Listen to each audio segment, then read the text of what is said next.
Hello friend, स्वागत है आपका अपने YouTube channel GS study with Sahni में।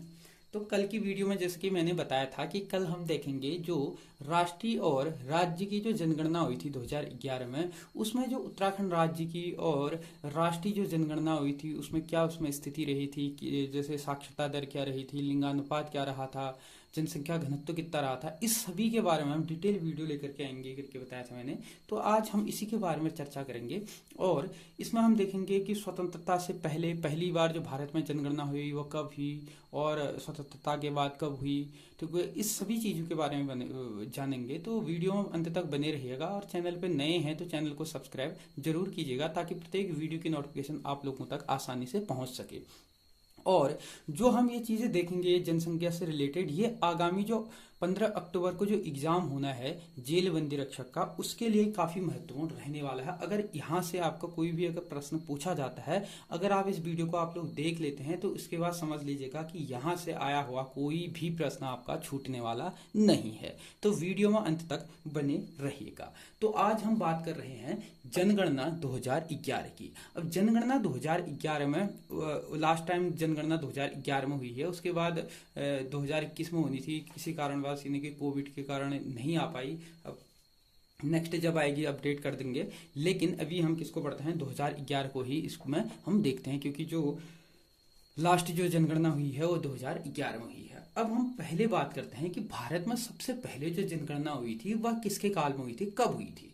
तो भारत में जो सबसे पहले जनगणना यानी कि कराने का जो कार्य किया था वह कराया था लॉर्ड मेयो के द्वारा। और ये जो जनगणना हुई थी वह हुई थी 1872 में सबसे पहली बार भारत में जनगणना।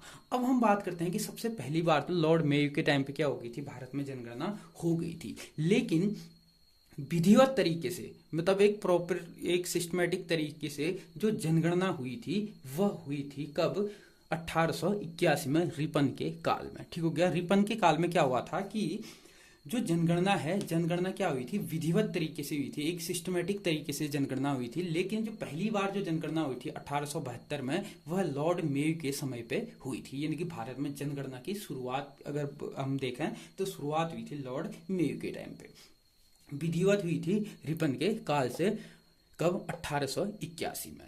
अब बात करते हैं कि स्वतंत्र भारत में पहली बार जो जनगणना हुई वह कब हुई थी, क्योंकि भारत आजाद कब हुआ था, भारत आजाद हो गया था 15 अगस्त 1947 को। तो उसके बाद जो पहली जनगणना होती है वह होती है 1951 में। ठीक हो गया। भारत में सबसे पहली बार स्वतंत्र भारत में जो पहली बार जनगणना होती है तो 1951 में होती है।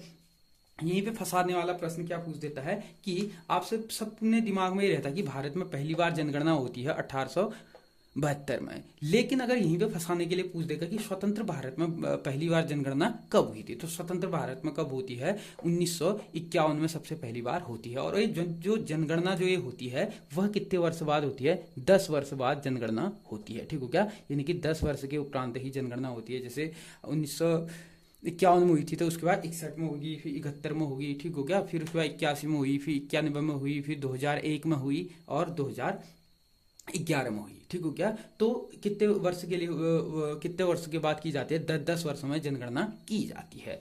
अब हम बात करते हैं जो जनगणना 2011 में हुई भारत में। ठीक हो गया। उस बारे में हम बात करेंगे, तो उसी बारे में हम पढ़ेंगे और आगामी एग्जाम में जो पूछा जाएगा इसी जनगणना 2011 से ही पूछा जाएगा। ठीक हो गया। अब सन 2011 में जो जनगणना के संदर्भ में जो तिथि रखी गई, जनगणना की जो तिथि रखी गई, जिस तिथि को जनगणना प्रकाश जो की होगी, तो उसके संदर्भ में जो तिथि रखी गई वह रखी गई कब, 1 मार्च सन 2011। ठीक हो गया। यानी कि प्रश्न पूछ देगा कि जनगणना 2011 के अनुसार जो संदर्भ तिथि थी वह कब रखी गई थी, तो 1 मार्च 2011 में इसकी क्या थी, संदर्भित तिथि थी। अब बात करता है, यहाँ पर बात आती है कि जो अंतिम रूप से आंकड़े जारी किए गए थे। ठीक हो गया। यानी कि अब जनगणना हुई, पूरे देश से इतने खाका बन करके तैयार होकर के आया, उसके बाद क्या हुआ, उसको सरकार को सौंप दिया गया, ठीक हो गया, यानी कि संदर्भित जो तिथि थे 1 मार्च हो। उसके बाद सरकार के द्वारा इसके आंकड़े जो होते हैं वो प्रॉपर यानी कि ऑफिशियल तरीके से क्या कर दिए गए, जारी किए होंगे पूरे देश में। तो जो अंतिम रूप से आंकड़े जो जारी किए गए थे वह किए गए थे 31 मार्च 2011 में, ठीक हो गया। यहीं से जैसे भारत में भी जो फाइनेंशियल ईयर माना जाता है वो 1 अप्रैल से लेकर 31 मार्च तक फाइनेंशियल ईयर हम देखते हैं। तो उसी प्रकार से हम बात करते हैं कि जो अंतिम आंकड़े जो जारी किए गए थे 2011 में वह कब किए गए थे, 31 मार्च 2011 में किए गए थे। अब हम देख रहे हैं उत्तराखंड के हिसाब से, यानी कि उत्तराखंड में हम पढ़ते हैं उत्तराखंड की सारी चीजें, अगर उत्तराखंड एग्जाम के हिसाब से हम इसको देख रहे हैं तो उत्तराखंड के लिए ही ज्यादा इसमें पूछा जाएगा। तो उत्तराखंड के अगर हिसाब से हम इसमें देखें, हम उत्तराखंड के साथ साथ राष्ट्रीय और राज्य दोनों ही रिलेट करके चलेंगे ताकि आप लोगों को आसानी हो जाए समझने में। अब हम इसमें बात करते हैं कि प्रदेश स्तर पर जो आंकड़े जारी किए गए थे वह किए गए थे कब, 2 अप्रैल 2011 में, ठीक हो गया, प्रदेश स्तर पर। अगर हम बात करें कि जो राष्ट्रीय स्तर पर जारी किए गए थे वह कब किए गए थे, 1 मार्च 2011 में किए गए थे, लेकिन अंतिम रूप से जो जारी किए गए थे 31 मार्च 2011 में किए गए थे। अब हम इसको देखते हैं राज्य स्तर पर, यानी कि उत्तराखंड राज्य में जो आंकड़े जारी किए गए थे जनसंख्या के वह कब किए गए थे, 2 अप्रैल 2011 में आंकड़े जारी किए गए थे। और इन आंकड़ों को अंतिम रूप से जो जारी किया गया था वह किया गया था कब, 31 मार्च 2013 में, ठीक हो गया। 31 मार्च 2013 में क्या किया गया था, अंतिम रूप से आंकड़े जारी किए गए थे, कहां, उत्तराखंड राज्य में। और पूरे देश में अंतिम रूप से जो आंकड़े जारी किए गए थे वह किए गए थे कब, 31 मार्च 2011 में, ठीक हो गया। इसको नोट डाउन कर लीजिएगा, यहां से अब आपका कोई भी प्रश्न आएगा तो छूटेगा नहीं। अब हम देखते हैं कि कुल जनसंख्या देखते हैं, ठीक हो गया। तो जनसंख्या की अगर बात करें तो उत्तराखंड की जो कुल जनसंख्या है वह कितनी है, 1,86,292, ठीक हो गया। उसके बाद अगर हम बात करें पुरुषों की तो पुरुष क्या है, महिलाओं से अधिक है। तो पुरुषों की जो यहाँ जनसंख्या है वह 51,37,773 है। और अगर बात करें महिलाओं की तो महिलाओं की जो यहाँ पे जनसंख्या है वह 49,48,519 है, ठीक हो गया। यह क्या है, महिलाओं की स्थिति है। अगर हम प्रतिशत की बात करें, प्रतिशत के अनुसार अगर हम देखें तो पुरुषों का जो प्रतिशत है वह 50.93% क्या है, पुरुष हैं, और 49.07% क्या है, यहाँ पर महिलाएं हैं, ठीक हो गया। अगर प्रतिशत के भी अगर अनुसार पूछता है तो आप इस हिसाब से लिख लीजिएगा, ठीक हो गया। तो प्रतिशत के अनुसार कितने हैं, 50.93% कौन है, पुरुष हैं, और 49.07% कौन है, महिलाएं हैं। अगर कुल जनसंख्या की बात करें तो 1,86,292 क्या है, यहाँ कुल जनसंख्या है उत्तराखंड में। अगर हम बात करें कि देश के परिप्रेक्ष्य में जो जनसंख्या है पूरे देश के हिसाब से उत्तराखंड का कितना प्रतिशत है, ठीक हो क्या, यानी कि देश की कुल जनसंख्या का कितना प्रतिशत उत्तराखंड की जनसंख्या है। तो उत्तराखंड की जनसंख्या को अगर हम देश के हिसाब से देखें तो उत्तराखंड की जनसंख्या देश के हिसाब से कितनी है, देश की कुल जनसंख्या का कितना है, 0.83%, ठीक हो गया।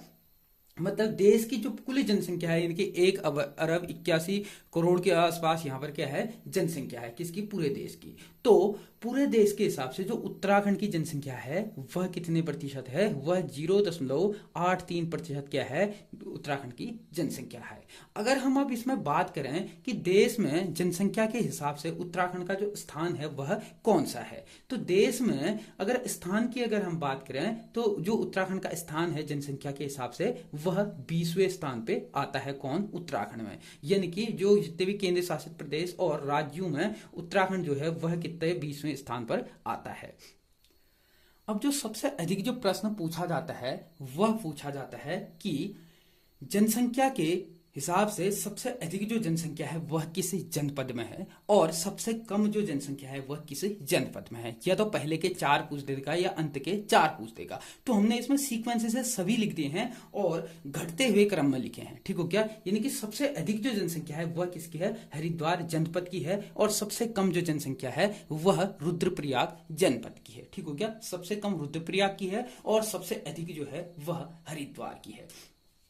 अब क्या आता है कि पहले के 4 और अंत के 4 तो अगर इतने नहीं भी आते हैं तो पहले के 4 और अंत के 4 आपको याद होनी चाहिए। यहां से आपके पूछने के चांस बढ़ जाते हैं। कैसे? प्रश्न पूछ देगा कि बढ़ते हुए क्रम में कि जनपदों को बताइए, या पूछ देगा कि घटते हुए क्रम में बताइए। अगर हम घटते हुए क्रम में देखें तो घटते हुए क्रम में सबसे अधिक क्या होगा, नंबर 1 पे जो आ जाएगा हरिद्वार आ जाएगा, सबसे अधिक जनसंख्या हरिद्वार की है। उसके बाद आता है देहरादून, दूसरे नंबर पे है। तीसरे नंबर पे उधम सिंह नगर है। चौथे नंबर पर नैनीताल है। 5वें नंबर पे जो आता है वह आता है पौड़ी। 6ठे नंबर पे आता है अल्मोड़ा। 7वें नंबर पे आता है क्या, टिहरी गढ़वाल। और 8वें नंबर पे आता है पिथौरागढ़। 9वें नंबर पे आता है चमोली। 10वें नंबर पे आता है उत्तरकाशी। 11वें पे बागेश्वर। और 12वें नंबर पे आता है चंपावत। और 13वें नंबर पे आता है क्या, रुद्रप्रयाग। ठीक हो गया। अगर प्रश्न यहां से पूछे आपसे अगर कि घटते हुए क्रम में बताइए तो पहले आ जाएगा हरिद्वार, देहरादून, उधम सिंह नगर और नैनीताल। ठीक हो गया। यानी कि प्लेन्स के जो 4 जनपद हैं। हरिद्वार भी ज्यादा प्लेन्स एरिया में ही है और देहरादून भी प्लेन्स में ही है। और बात करें उधम सिंह नगर की, ये तो प्लेन्स एरिया में ही है। उसके बाद अगर नैनीताल देखें तो कुछ हिस्सा इसका हल्द्वानी वाला, रामनगर वाला ऐसा क्या है, प्लेन्स एरिया है। और उसके बाद अगर हम देखें सबसे कम जो जनसंख्या है रुद्रप्रयाग, पूरा हिमालयी क्षेत्र है। ठीक हो गया। रुद्रप्रयाग हमेशा बर्फ ही रहती है तो जनसंख्या हमेशा कम ही रहेगी। चंपावत छोटा सा जिला है तो यहाँ की जनसंख्या वैसे भी कमी है। और उसके बाद बागेश्वर देखें तो कुछ हिस्सा इसका भी हिमालयी है तो यहाँ भी जनसंख्या कमी है। उसके बाद उत्तरकाशी है, उससे उससे अधिक किसकी है, चमोली की है। ठीक हो गया। यानी कि बढ़ते क्रम में देखेंगे तो रुद्रप्रयाग, चंपावत, बागेश्वर, उत्तरकाशी, चमोली। ठीक हो गया। और घटते हुए क्रम में ऐसे होगा। तो इसका भी स्क्रीनशॉट ले लीजिएगा या नोट कर दीजिएगा। यहां से अभी आपका प्रश्न नहीं छूटेगा। अगर जनसंख्या वाले पोर्शन से अगर प्रश्न पूछा जाए तो इससे बाहर आपका पूछने वाला नहीं है, आएगा यहीं से आपको घुमा फिरा के पूछेगा। उसके बाद अगर बात करें शिशु लिंगानुपात की, तो शिशु लिंगानुपात सबसे पहले हम देखते हैं कि शिशुओं की जो संख्या है उत्तराखंड में वह कितनी है। तो कुल जो उत्तराखंड की जनसंख्या है उसमें से जो शिशुओं की संख्या है 13,55,814 यहाँ पर क्या है, शिशु हैं, जिसमें बालक और बालिकाएं दोनों ही हैं। ठीक हो गया। ये जो शिशु लिंगानुपात होता है यह 0 से 6 वर्षों तक के बच्चों का अनुपात होता है। ठीक हो गया। यानी कि जो शिशु होते हैं वह 0 से 6 वर्ष तक के होते हैं। तो 0 से 6 वर्ष तक के जो शिशु हैं उत्तराखंड में वह 13,55,814 हैं। अब इसमें से बात करते हैं हम कि जो बालक है उनका जो प्रतिशत है वह कितना है और बालिकाओं का प्रतिशत कितना है। तो उत्तराखंड में जो शिशु लिंगानुपात है उसमें से बालकों का प्रतिशत अधिक है। 52.90% क्या है, बालकों का शिशु लिंगानुपात है। अगर हम बालिकाओं को देखें तो 47.10% क्या है, बालिकाओं का शिशु लिंगानुपात है। जिसमें से हम बात करें तो 7,17,199 क्या है, बालक हैं। 6,38,615 क्या है, बालिकाएं हैं। ठीक हो गया। अब बात हम इसमें करते हैं कि राज्य की जो कुल जनसंख्या है इसमें से जो शिशु लिंगानुपात है वह कितना है, वह 13.44% है। यानी कि उत्तराखंड राज्य की जो कुल जनसंख्या है उस जनसंख्या का 13.44% यानी कि 13.44% क्या है, शिशु लिंगानुपात है। यह जो लिंगानुपात है यह 2011 का है। ठीक हो गया। 2011 के अनुसार क्या है, जो कुल राज्य की जो जनसंख्या है, जनसंख्या का 13.44% क्या है, शिशु लिंगानुपात है। परंतु 2001 की जनगणना के अनुसार, ठीक हो गया, 2001 की जनगणना के अनुसार जो राज्य की कुल जनसंख्या थी उस कुल जनसंख्या का जो शिशु लिंगानुपात था वह कितना था, 16.02% क्या था, शिशु लिंगानुपात था। ठीक हो गया। तो 2001 की अपेक्षा क्या है, 2011 में क्या है, शिशु लिंगानुपात घटा है न कि बढ़ा है। अब प्रश्न यहीं से पूछता है घुमा करके कि ये ना पूछ करके पूछ देगा कि निम्न में से 2001 में शिशु लिंगानुपात क्या था, यानी कि कुल जनसंख्या का उत्तराखंड में शिशु लिंगानुपात क्या था। और ऑप्शन ए में ही क्या दे देगा, 13.44%। ठीक हो गया। तो जो 2001 में शिशु लिंगानुपात था वह कितना था, 16.02%, क्योंकि पूछता वहीं पर है जहां पर क्या होते हैं शिशु लिंगानुपात या कोई भी जनसंख्या घटती या बढ़ती है। ठीक हो गया। तो वहां पर ही प्रश्न क्या किया जाता है, पूछा जाता है, वहीं से प्रश्न पिक करता है एग्जामिनर भी। तो जो 2001 के सापेक्ष में जो जनसंख्या उत्तराखंड की कुल जनसंख्या थी, उस जनसंख्या का 16.2% क्या था, शिशु लिंगानुपात था। और अगर हम बात करें कि 2011 के अनुसार जो शिशु लिंगानुपात है उत्तराखंड में वह कितना है, 890 है। ठीक हो गया। यानी कि ये क्या होती है, शिशु लिंगानुपात जो कुल बालक होंगे या जो उत्तराखंड में 0 से 6 वर्ष तक के जो कुल शिशु होंगे उनमें 1000 बालकों पर जो बालिकाओं की संख्या है वही क्या होती है, लिंगानुपात होती है। तो 1000 बालकों पर जो शिशु लिंगानुपात है 2011 के अनुसार वह उत्तराखंड में कितना है, 890 है। जबकि 2001 में कितना था, 908 था, यानी कि 18। ठीक हो गया। यानी कि यहां पर कितने, 18 की कमी हो रही है। ठीक हो गया। यानी कि 18 जो लड़कियां हैं, जो बालिकाएं हैं वह कम हुई हैं 1000 पर। ठीक हो गया। ये संख्या कितने पर होती है, 1000 पर 18 क्या हुई है, कम हुई है। किसकी अपेक्षा, 2001 की अपेक्षा। अब प्रश्न यहीं पर क्या पूछता है कि निम्न में से 2001 और 2011 के बीच में जो शिशु लिंगानुपात है उसमें कितने की कमी हुई। तो प्रश्न यहां पे पूछेगा, तो कमी कितनी की हुई, 18 की कमी हुई थी। ठीक हो गया। कितने की कमी होती है, यहां पर 18 की कमी हुई है। और उसके बाद अगर हम बात करें कि जो राष्ट्रीय लिंगानुपात है वह कितना है, तो जो राष्ट्र की लिंगानुपात है भारत की पूरी 1000 पे जो लिंगानुपात है वह कितना है, 919 क्या है, लिंगानुपात है। ठीक हो गया। राष्ट्रीय लिंगानुपात कितनी है, 0 से लेकर के 6 वर्ष के बच्चों की, वह कितने बालक बालिकाओं की कितनी है, 919 है। और अगर हम बात करें कि सर्वाधिक और सबसे कम की, ठीक हो गया, प्रश्न यहीं पर पूछता है कि सर्वाधिक किस जनपद की है और सबसे कम किस जनपद की है। तो सर्वाधिक अगर हम बात करें तो सर्वाधिक जो जनसंख्या शिशु लिंगानुपात है वह किसकी है, अल्मोड़ा की है। कितनी है, 1000 बालकों पर कितनी है, 922 बालिकाएं हैं। ठीक हो गया। अगर हम बात करें सबसे कम, तो सबसे कम किसका है, पिथौरागढ़ का है। पिथौरागढ़ में 1000 बालकों पर 816 ही क्या है, बालिकाएं हैं। ठीक हो गया। तो इसका भी स्क्रीनशॉट कर लीजिएगा या आप नोट कर लीजिएगा। अगर शिशु लिंगानुपात यानी कि 0 से 6 वर्ष तक के बच्चों का अगर लिंगानुपात पूछा जाता है तो यहां पर से आपका कुछ भी नहीं छूटेगा। उसके बाद बात करते हैं हम 10 की वृद्धि दर की। तो 10 की वृद्धि दर जो है 2001 से लेकर के 2011 के मध्य में जो 10 की वृद्धि दर जो हुई है वह कितनी हुई है, 18.81%। इसको याद करने के लिए क्या है, पहले 81 लिख दिया, 18 लिखा, फिर 81 लिखा, यानी कि इसी का उल्टा लिख दिया। तो जो 10 की वृद्धि दर है उत्तराखंड की वह कितनी है, वह है 2011 से 2001 से लेकर के 2011 के मध्य में जो 10 की वृद्धि दर हुई है वह 18.81 की क्या हुई है, वृद्धि हुई है। लेकिन पूर्व 10 की वृद्धि से यह क्या है, कम है, क्योंकि इससे पहले जो 1991 से लेकर के 2001 के मध्य में जो 10 की वृद्धि दर थी वह कितनी थी, 20.41% थी। ठीक हो गया। यानी कि 20.41% थी। तो इसमें क्या आई है, कमी आई है पूर्व के अपेक्षा। इस दर में 2001 से लेकर के 11 के मध्य में जो 10 की वृद्धि दर है इसमें क्या आई है, कमी आई है। कितने की कमी आई है, 1.60% की क्या आई है, इसमें कमी आई है। ठीक हो गया। तो प्रश्न वहीं से पिक होता है जहां पर या तो बढ़ोतरी हुई होती है या कमी हुई होती है। तो प्रश्न इसमें से पूछने के चांस कहां पे रह जाते हैं कि 2001 से लेकर के 2011 के मध्य और 2001 से लेकर के 1991 के मध्य में कितने की कमी हुई है, यानी कि 10 की वृद्धि दर में कितने की कमी हुई है। तो 1.60% यानी कि 1.60% की क्या हो रखी है, इसमें कमी हो रखी है। अगर हम बात करें कि देश की अपेक्षा यानी कि जो राष्ट्रीय 10 की वृद्धि दर है वह कितनी है, 17.70% क्या है, राष्ट्रीय 10 की वृद्धि दर है। ठीक हो गया। और उत्तराखंड की 10 की वृद्धि दर कितनी है, वह कितनी है, 18.81% है।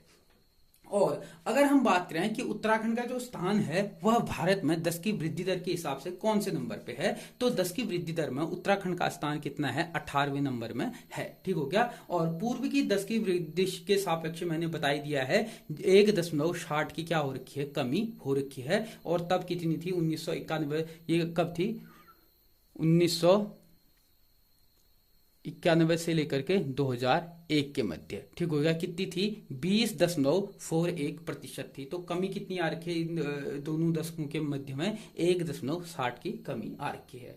अगर आप बात करें, प्रश्न कहां पर से भी पूछा जाता है कि सबसे अधिक 10 की वृद्धि दर वाले जिले और सबसे कम 10 की वृद्धि दर वाले जिले। अगर हम बात करें सबसे अधिक 10 की वृद्धि दर वाला जिला, तो सबसे अधिक 10 की वृद्धि दर जो होती है वह किसमें होती है, यूएस नगर में होती है। तो नंबर 1 में कौन आ जाता है, यूएस नगर आ जाता है। उसके बाद होती है देहरादून में, तीसरे नंबर पे हरिद्वार, चौथे पे नैनीताल, पांचवें पे चंपावत, छठे पे उत्तरकाशी आ जाता है, और सातवें पे रुद्रप्रयाग, आठवें पे चमोली, नौवें पे पिथौरागढ़, 10वें पे बागेश्वर, 11वें पे टिहरी, और 12वें पे अल्मोड़ा, और 13वें पे पौड़ी। ठीक हो गया। तो इसमें क्या होती है, ये सीक्वेंसेस है, यानी कि सबसे जो कम 10 की वृद्धि दर हुई है, सबसे माइनस में जो रहा है वह कौन रहा है, पौड़ी रहा है। ठीक हो गया। पौड़ी का जो माइनस में 10 की वृद्धि दर रहा है वह कितना रहा है, -1.41%।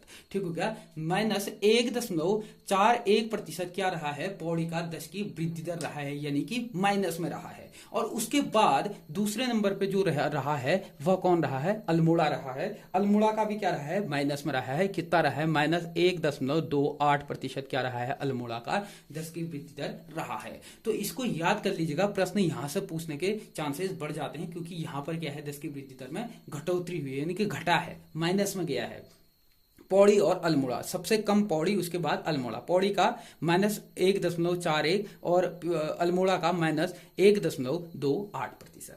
अगर हम बात करें कि सबसे कम जो हो रही है वो कहां हो रही है, पौड़ी में, और उसके बाद अल्मोड़ा में। तो जो वृद्धि हो रही है, वृद्धि कहां पर हो रही है, उधम सिंह नगर और देहरादून। ये दो ऐसे जिले हैं जहां पर पूर्व के अपेक्षा क्या हो रही है, वृद्धि हुई है। ठीक हो गया। तो प्रश्न यहां पे क्या पूछेगा कि कौन से जिले ऐसे हैं जिनमें पूर्व दशक की अपेक्षा वृद्धि हुई है, तो किसमें, सिर्फ और सिर्फ 2 जिलों में, उधम सिंह नगर और देहरादून में हुई है। लेकिन 11 जो जिले हैं वहां पर क्या हुई है, 10 की वृद्धि दर में कमी आई है, न कि बढ़ोतरी हुई है। ठीक हो गया। तो इसको भी स्क्रीनशॉट कर लीजिएगा और या तो नोट डाउन कर लीजिएगा। उसके बाद हम बात करते हैं जनसंख्या घनत्व की। अगर जनसंख्या घनत्व देखें तो 2011 में जो उत्तराखंड का जनसंख्या जो घनत्व था, यानी कि 1 वर्ग किलोमीटर पर रहने वाले लोगों की संख्या, जनसंख्या घनत्व होता है। ठीक हो गया। तो जो अगर देखें तो 2001 के अनुसार 2001 में जो जनसंख्या घनत्व था वह कितना था उत्तराखंड का, वह था 189। ठीक हो गया। 189 क्या था, जनसंख्या घनत्व था 2011 के अनुसार। अगर हम देखें 2001 में, तो 2001 में जो उत्तराखंड में जनसंख्या जो घनत्व था वह कितना था, 159 था। ठीक हो गया। यानी कि 1 वर्ग किलोमीटर में 159 लोग रहते थे। लेकिन क्या हो रखी है, यहाँ पर वृद्धि हो रखी है, और वृद्धि कितने की हुई है, 30 लोगों की क्या हो रखी है, वृद्धि हुई है 2011 और 2001 के मध्य में। अब अगर बात करें कि सर्वाधिक जो जनसंख्या घनत्व है और सबसे कम जो जनसंख्या घनत्व है वह किसका है। अगर हम सर्वाधिक की बात करें तो हरिद्वार की सबसे अधिक क्या है, जनसंख्या घनत्व है। और हम देखें कि सबसे कम जो जनसंख्या घनत्व है वह किसका है, उत्तरकाशी का है। उत्तरकाशी का कितना है, 41 है। ठीक हो गया। यानी कि 1 वर्ग किलोमीटर पे सिर्फ कितने लोग रहते हैं, 41 लोग रहते हैं। लेकिन हरिद्वार में कितना है, 801 है। ठीक हो गया। यानी कि 1 वर्ग किलोमीटर पर 801 लोग रहते हैं, कि कहां, हरिद्वार में। अब अगर बात करें, अलग अलग मैंने बताया हुआ है, इसमें अलग अलग हिसाब से दिखाया है कि घटते हुए क्रम में सबसे अधिक कहाँ की है, हरिद्वार की है, फिर उधम सिंह नगर की है, उसके बाद देहरादून की है, फिर नैनीताल की है, अल्मोड़ा की है, ठीक हो गया, टिहरी की है, चंपावत। इस प्रकार से मैंने सबका बताया हुआ है। जैसे हरिद्वार 801 हो गया, उधम सिंह नगर का 649 हो गया, उसके बाद देहरादून का 549 हो गया, नैनीताल का 225 है, अल्मोड़ा का 198 है, 170 टिहरी का है, 147 चंपावत का है, पौड़ी का 129 है, और रुद्रप्रयाग का 122 है, बागेश्वर का 116 है, पिथौरागढ़ का 68 और चमोली का 49 है और 41 उत्तराखंड उत्तर काशी का है। ठीक हो गया। अगर अब बात करें इनमें सबसे वृद्धि जो ज्यादा किसमें हुई है वह हुई है हरिद्वार में हुई है। हरिद्वार में अगर बात करें 2001 में जो थी वह कितनी थी 613 थी, लेकिन कितनी क्या कहते हैं 2011 में कितने हो रखे हैं 2011 में 801 हो गए हैं 1 वर्ग किलोमीटर पर रहने वाले लोगों की संख्या। अगर हम बात करें सबसे जो कमी की अगर बात करें तो सबसे जो कमी रही है वह कहाँ की रही है, वह रही है कहाँ, वह रही है अल्मोड़ा की। ठीक हो गया। अल्मोड़ा में कितने थे, अल्मोड़ा पे 2011 के अनुसार कितने हैं 198 लोग रहते हैं, लेकिन 2001 में यहां पर जो जनसंख्या घनत्व था वह कितना था, वह 201 था। ठीक हो गया। यानी कि कितने की 3 की कमी हो रखी है। ठीक हो गया। यानी कि 3 लोगों की यहां पर कमी हो गई है कहां पर, अल्मोड़ा में। तो ये है जनसंख्या घनत्व। अगर यहां से भी अगर आपका प्रश्न आता है तो शायद ही यहां से भी अब छूटेगा कोई भी आपका प्रश्न, तो इसको भी स्क्रीनशॉट कर लीजिएगा या नोट डाउन कर लीजिएगा। उसके बाद है लिंगानुपात। पहले हमने देखा था शिशु लिंगानुपात यानी कि 0 से 6 वर्ष के बच्चों के लिए, लेकिन अब लिंगानुपात यानी कि बड़ों के लिए। तो लिंगानुपात अगर हम देखें 2011 के अनुसार जो उत्तराखंड का लिंगानुपात है वह कितना है, वह 963 है। ठीक हो गया। लेकिन हम देखें कि 2001 में जो लिंगानुपात था वह कितना था 962 था, यानी कि एक की क्या हो रखी है, वृद्धि हो रखी है। ठीक हो गया। 2001 से लेकर 2011 के मध्य में एक की वृद्धि हुई है। अगर हम बात करें राष्ट्रीय लिंगानुपात, तो राष्ट्रीय लिंगानुपात क्या है, जो राज्य की लिंगानुपात है उससे भी कम है। कितनी है 943 है। राष्ट्रीय लिंगानुपात कितनी है 943 है। अगर देश में लिंगानुपात की स्थिति में उत्तराखंड की स्थिति देखें तो 13वें स्थान पे आता है उत्तराखंड। ठीक हो गया। अगर लिंगानुपात के हिसाब से देखें तो 13वें नंबर पे क्या आता है, उत्तराखंड आता है। अब बात हम करते हैं कि सबसे अधिक और सबसे कम लिंगानुपात वाले जो जिले हैं वह कौन कौन से हैं। तो सबसे अधिक मैंने सीक्वेंस में इसमें भी लिख दिए हैं। सबसे अधिक जो है वह अल्मोड़ा का है, 1139 क्या है यहाँ पर 1000 बालकों पर 1139 क्या है बालिकाएं हैं। ठीक हो गया। अगर हम बात करें कि रुद्रप्रयाग का, रुद्रप्रयाग में भी क्या है कि 1000 लड़कों पर जो लड़कियों की संख्या है 1114 यहाँ पर भी है। पौड़ी में है 1103। उसके बाद बागेश्वर में देखें तो 1090। उसके बाद टिहरी में है 1078। पिथौरागढ़ में है 1020 और चमोली में है 1019। चंपावत में है 908 और उत्तरकाशी में कितनी है 958 है। नैनीताल में 934 है। उधम सिंह नगर में 920 है। देहरादून में 902 और हरिद्वार में 880 है। ठीक हो गया। तो सबसे कम जो है वह कहां पर है, सबसे कम वह है हरिद्वार में। ठीक हो गया। सबसे कम कहाँ है, हरिद्वार में है। और सबसे अधिक देखें तो सबसे अधिक कहां पर है, 1 नंबर में कौन आ जाता है, अल्मोड़ा आ जाता है। और हरिद्वार कौन से नंबर पे है, 13वें नंबर पे है लिंगानुपात के मामले में। अगर हम इसमें बात करें कि सबसे अधिक जो वृद्धि हुई है वह कहां पर हुई है, तो इसमें देखें तो सबसे अधिक जो वृद्धि हुई है वह कहां पर हुई है, वह हुई है टिहरी में। ठीक हो गया। यानी कि 2001 के अनुसार 2011 में वृद्धि जो सबसे अधिक वृद्धि हुई है वह कहां हुई है। ठीक हो गया। वृद्धि सबसे अधिक जो हुई है वह कहां पर हुई है, टिहरी में हुई है। और अगर बात करें हम सबसे अधिक जो कमी हुई है वह कहां पर हुई है, सबसे अधिक कमी हुई है चंपावत में। ठीक हो गया। चंपावत में सबसे अधिक क्या हो रखी है, कमी हो रखी है। और सबसे अधिक वृद्धि कहां पर हो रखी है, वृद्धि हुई है कहां, टिहरी में। ठीक हो गया। अगर इसके बाद हम देखें कि जो ग्रामीण है और शहरों में है उसमें जो लिंगानुपात है वो किस हिसाब से है, तो उनकी जो संख्या है वह किस हिसाब से है। ग्रामीणों में जो लिंगानुपात है वह कितना है, 1000 है। लेकिन जो शहर है, शहरों में जो लिंगानुपात है वह कितना है, 884 है। ठीक हो गया। शहरों में लिंगानुपात कितना है, 884 है। और ग्रामीण में कितना है, 1000 है। ठीक हो गया। ग्रामीण में 1000 है। तो इसको भी क्या कर लीजिएगा, स्क्रीनशॉट या नोट डाउन कर लीजिएगा। उसके बाद है साक्षरता दर।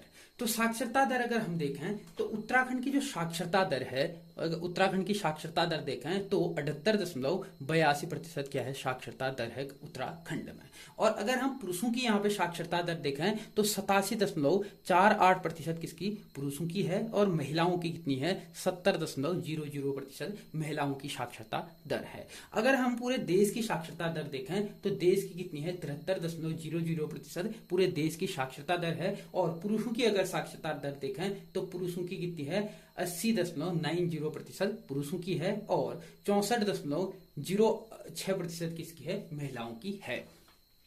अब अगर हम बात करें कि देश में उत्तराखंड का जो साक्षरता के अनुसार जो स्थान है वह किस स्थान पे आता है, तो पूरे देश में जो साक्षरता के मामले में उत्तराखंड आता है वह 17वें नंबर पे आता है, जिसमें से महिला जो साक्षरता दर है वह कितने नंबर पे आता है, वह 20वें नंबर पे आता है और पुरुष साक्षरता दर के मामले में यह 13वें नंबर पे आता है। ठीक हो गया। अगर हम ओवरऑल अगर देखें तो 17वें नंबर पे आता है, पुरुष के हिसाब से देखें तो 13वें नंबर पे आता है, महिला के हिसाब से 20वें नंबर पे क्या आता है, पूरे देश में स्थान रखता है। अब हम बात करें कि जो सर्वाधिक साक्षरता दर है वह किस जिले की है, तो सर्वाधिक साक्षरता दर उत्तराखंड में देहरादून जिले की है और सबसे कम जो साक्षरता दर है वह उधम सिंह नगर की है।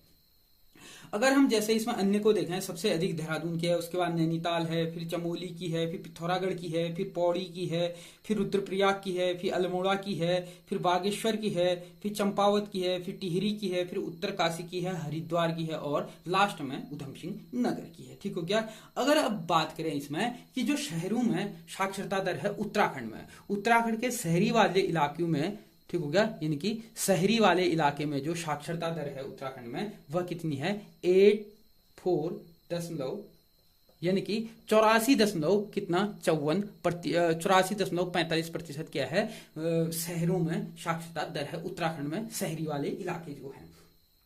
और अगर हम बात करें ग्रामीण की, ठीक हो क्या, यानी कि हम बात करें ग्रामीण की, ठीक हो गया, तो जो ग्रामीण में साक्षरता दर है वह कितनी है, वह है 76.3%। ठीक हो गया, यानी कि 76.3% ग्रामीण में क्या है, साक्षरता दर है और शहरों में कितनी है, 84.45% साक्षरता दर है। उसके बाद हम बात करते हैं ग्रामीण और नगरीय जनसंख्या। ठीक हो गया, ग्रामीण और नगरीय जनसंख्या को राइटिंग में मत जाइएगा, समझने से ध्यान रखिएगा। ठीक हो गया। तो ग्रामीण और नगरीय में हम देखते हैं, अगर ग्रामीण में हम देखें तो ग्रामीण में जो जनसंख्या है यहाँ पर कितनी रहती है, ग्रामीण इलाके में लोग जो रहते हैं वह रहते हैं 69.77% लोग कहाँ रहते हैं, ग्रामीण में रहते हैं। अगर हम बात करें नगरों की, तो नगरों में जो यहाँ पे लोग रहते हैं वह सिर्फ और सिर्फ कितने रहते हैं, 30.23% रहते हैं, यानी कि 30.23% नगर में रहते हैं और ग्रामीण में यहाँ पर अधिक लोग रहते हैं, क्योंकि पूरा ही कहाँ पहाड़ी इलाका है तो ज्यादातर यहाँ क्या है, ग्रामीण है। अगर हम उसके बाद बात करें कि यहाँ सर्वाधिक नगर वाला जिला, तो सर्वाधिक प्रश्न पूछा भी जाता है, तो सर्वाधिक नगर वाला जिला जो है, सर्वाधिक नगर वाला जिला जो है वह क्या है, वह है देहरादून। ठीक होगा, सबसे अधिक नगर किसमें है, देहरादून में है। और यह कितना प्रतिशत नगरीय इलाका है, यह 55.52%। ठीक हो गया, यानी कि 55.52% क्या है, यह इलाका पूरा नगरीय है और नगरों में यहाँ पर लोग रहते हैं। ठीक हो गया। और इसमें सबसे कम जो है वह कौन है, बागेश्वर है। ठीक हो गया, बागेश्वर है।